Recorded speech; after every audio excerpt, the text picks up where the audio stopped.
Yet another fantasy title was developed and published by Atomic Wolf, who made the crazy attempt of mashing up Grand Theft Auto and fantasy staples such as Lord of the Rings and Game of Thrones. But did they manage to hit the mark on this one? Mostly no, but it's not all bad here, and might be worth picking up for a certain demographic. I will admit, this game almost lost me within the first few minutes of booting it up, not because of performance issues or gameplay, but rather bad grammar and lack of proofreading. If I hadn't committed to reviewing this one when I set off playing it, I likely would have refunded my money. The opening sequence was plagued with broken sentences that had me scratching my bald head. Now I haven't seen much of these issues in later parts of the game, but it wasn't a great initial impression by any means. The story in this game, like much of the humor, pokes fun at the classic fantasy tropes we've come to love, and have also gotten quite tired of. You play as a rogue scoundrel who is on the run from the law, and by a chance encounter you run into the actual Chosen One. He then confuses you for a dragon that he is destined to kill. The dude is kind of an idiot, and after you end up killing him, your character is pulled into a world that he really wants no part of. You then meet the wizard Grindalf,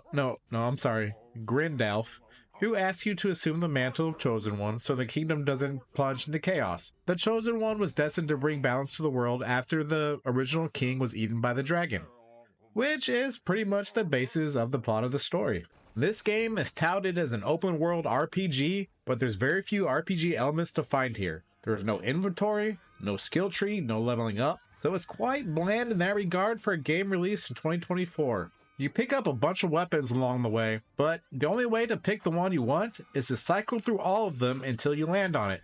God forbid you happen to pass it and have to do it all over again. That said, it's kind of a moot point and there's no visible stats to any of these weapons, so it comes down to personal preference. In addition to your weapons, you also have access to various magic spells that Grindalf gives you along the campaign. You get things like fireballs, ice blasts, heals, and can even summon a trusty steed if you don't feel like finding a horse to steal. My one complaint about the spells is there's one that lets you bribe the guards chasing you. When you commit a crime, your wonder level goes up, you cast this spell, and it instantly goes away. I know it's a personal choice to use it, but as I think the wonder levels are poorly done, I just use them anyway and make that nuisance go away.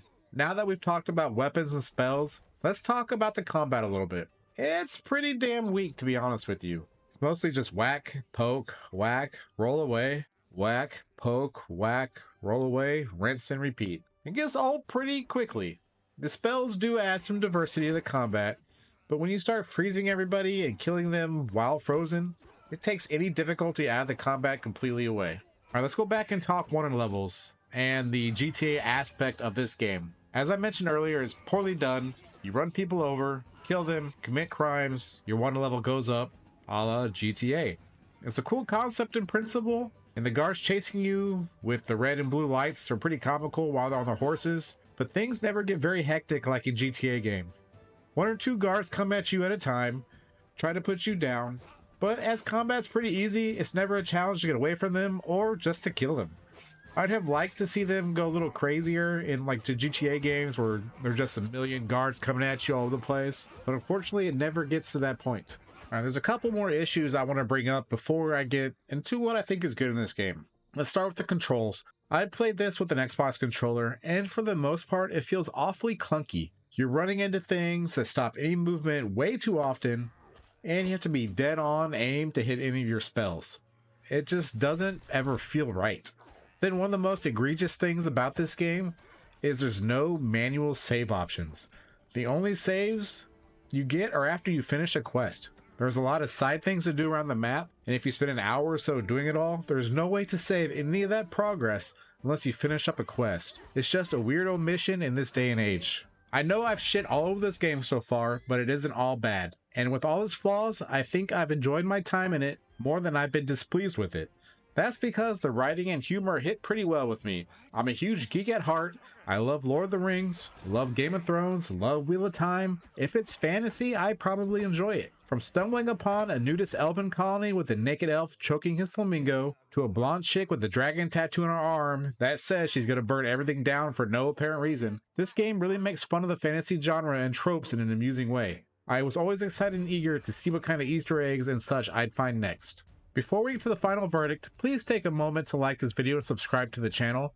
You'd make my wizard hat stand up if you did so. With that said, this brings us back to the question and subject of this video: is yet another fantasy title deserving of your hard-earned money and time.